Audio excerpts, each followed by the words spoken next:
First time in franchise history, this team has scored 30 or more points in the first 4 games of the season.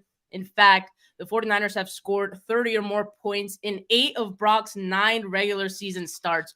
Only one that he did not score 30 was when he was dealing with that rib injury against the Seahawks last season. So that's 30 or more points in 7 consecutive games dating to the end of last year's regular season. That's the longest streak since 1970. This team is cooking right now. But what do you guys think? Is this like one of the best 49ers offenses that we've seen? I know it's early in the season, but one of the best that we've seen in a while.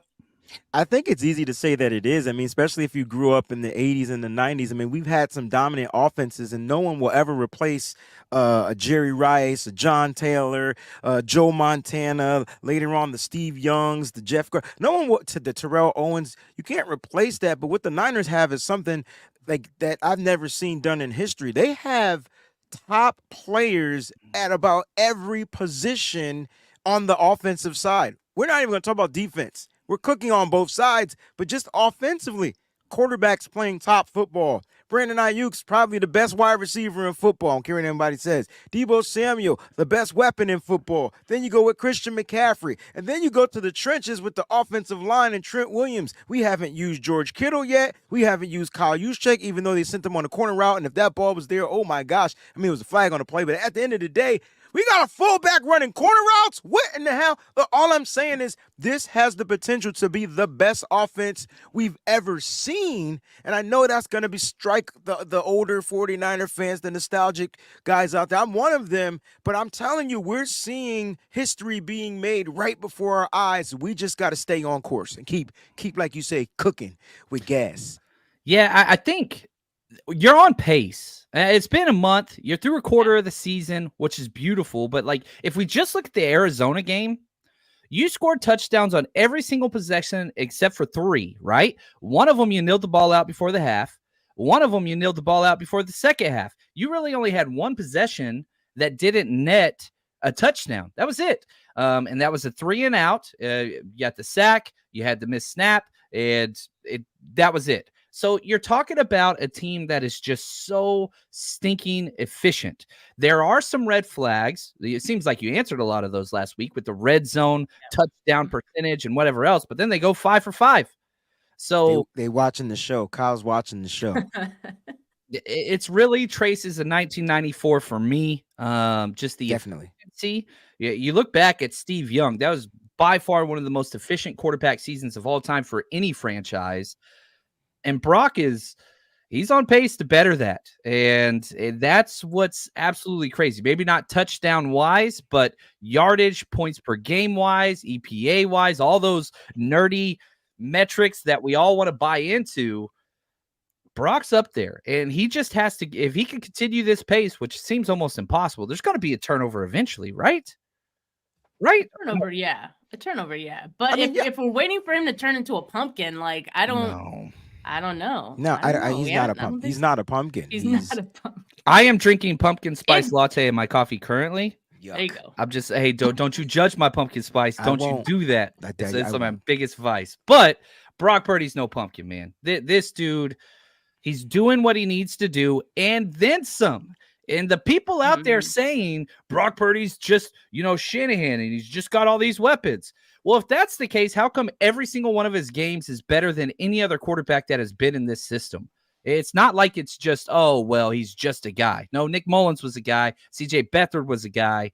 Jimmy Garoppolo was better than a guy. And Brock Purdy's way better than that. So I'm getting a little frustrated. I know a lot of people are too. Brock Purdy, he deserves some of these flowers because he's putting up incredible. And he's throwing all these back shoulder fades. It's not like they're all layups. He's worked on those.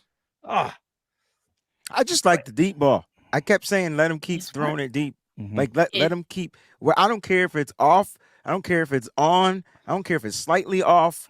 Like, let him keep throwing the ball down the field. And he's. I think the best part of Brock Purdy and what we're seeing before our eyes is like we're seeing the birth of a quarterback, but now you're seeing the growth and the adaptation of how he's learning consistently on the over the game. And I think we talked about it last week.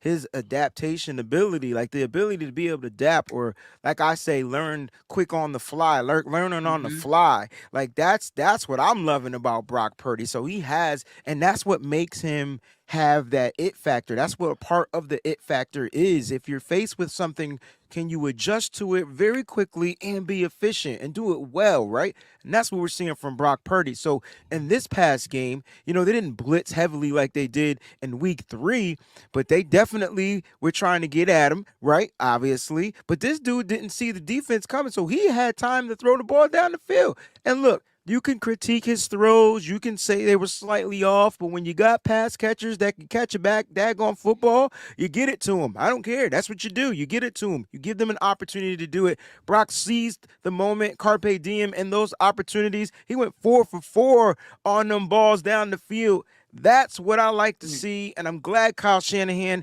isn't dialing it back. And the thing that I'm loving more than anything about this offense is each week we get a different layer peeled off. What will the layer be this week?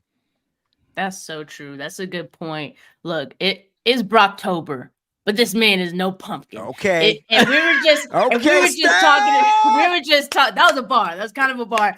But we were just talking about nostalgia and like the history and how this team so far, it's been a month, is like competing to be one of the best we've seen in a while. Brock Purdy is the first quarterback to throw for at least 1,000 yards in the first 4 games of the season since Jeff Garcia did it back in 2000. And, we were having a conversation last week about the E word, right? And I want to revisit the conversation a little bit. And I brought in some stats to help the case. Look, I don't know if I'm ready to put Brock Purdy in the category of elite quarterback, because in my mind, that's a little bit different. And, that's a lot. That's a lot. It's a lot. But I don't think anyone can deny the fact that he is playing like an elite quarterback right now. He's playing like a top 10 quarterback right now. And he's in the top 10 in a lot of categories through the first 4 weeks of the season, including first in QB rating. His completion percentage is 72.3. That's behind just Josh Allen and Lamar Jackson. He's in the top 10 in yards on the season, despite being bottom 10 in passing attempts among quarterbacks who have started multiple games this season. And that's because he's being super efficient in this offense with the football. 9.1 yards per attempt is second in the league right now. It's hard to argue with these numbers, guys. I mean, people aren't giving Brock his respect. Like, they're not paying enough attention, I don't think. And it's crazy to me how many people I still see, like, not paying attention to what Brock is doing. Like, it's so obvious to me when people aren't actually watching the games. Yes. Because of the things that they say about him. If you're watching the games, and if you watch more than one game, all right, I think you would clearly see this kid is special. And yeah, I think every week we're seeing something new, because every week we're seeing another attempt of an opposing team trying to stop what he's been able to do so far. And so far, there's not too many weaknesses. Really, the worst he's maybe looked, and it wasn't even that bad, was against the Cowboys in the playoffs last season. So maybe that's like the perfect, way that we'll segue into it later. Not ready to talk about that matchup yet, but this week is huge, right? Like for a number of different reasons. But all I know is through the first month of the season, Brock Purdy looks like a top 10 quarterback. Again, he's seizing every stinking moment. And I think the thing about Brock, he's hearing all the stuff that we hear, but he's finding a way to tune it out, and he's going out there and putting up the numbers, right? He's going out there being the best quarterback he can be week in and week out. And for me, I know if I was Brock, I'm not Brock, but if I'm Brock, please keep doubting me. Please keep the stuff coming. Please keep the smoke coming. Please keep doing it, because all it's doing is fueling my fire. I'm hoping the moment he does get labeled that elite, it doesn't change his mentality or preparation on how to play football or whatnot. But every week he's tested, and every week he's been passing the test. And this isn't about wins or losses for me. Look, we're going to lose at some point. I don't know what that point is, but we're going to lose a game. This is not about wins and losses. This is about him winning in the moment and getting over those hurdles and those tests. If Brock played a game and it came down to the wire and we were on a 2-minute drive and we just didn't capitalize off of it, the dude still gets the flowers for me. Like, you get what I'm saying? Because he's keeping us in the moment. He's keeping us in the game. So he's still going to be tested. We'll talk about the test that's coming up week 5. But Brock, elite or not, he's playing damn good football. Yeah. And, I'll say this. Like, first, what is elite? You got to kind of define what that means for you. Is that a top 5? Is that somebody that can win the game on their own? Yeah, whatever. And I'll be honest, if you put every single starting quarterback and you go through a combine performance, Brock Purdy ain't coming out top 5. But guess what? That doesn't have to happen ever again, and it won't happen again. There is no more combine for NFL quarterbacks. That's in the past. But what I can tell you is this Mamma Jamma sure as hell was elite last week versus the Cardinals whenever he went 20 for 21 and was absolutely incredible. And so, does he have the best arm strength? Is he big, tall, and strong? Is he fast? No, I don't give a damn. That's not what puts points on the board.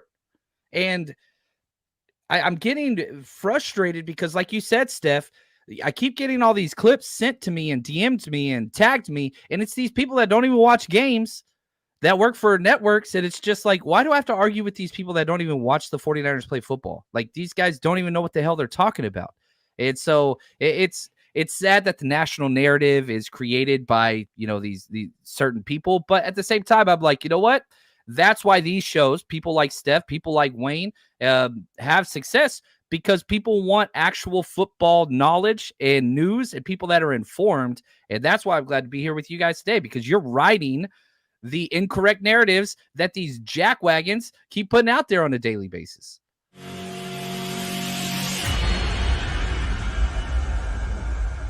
The 49ers Rush Podcast.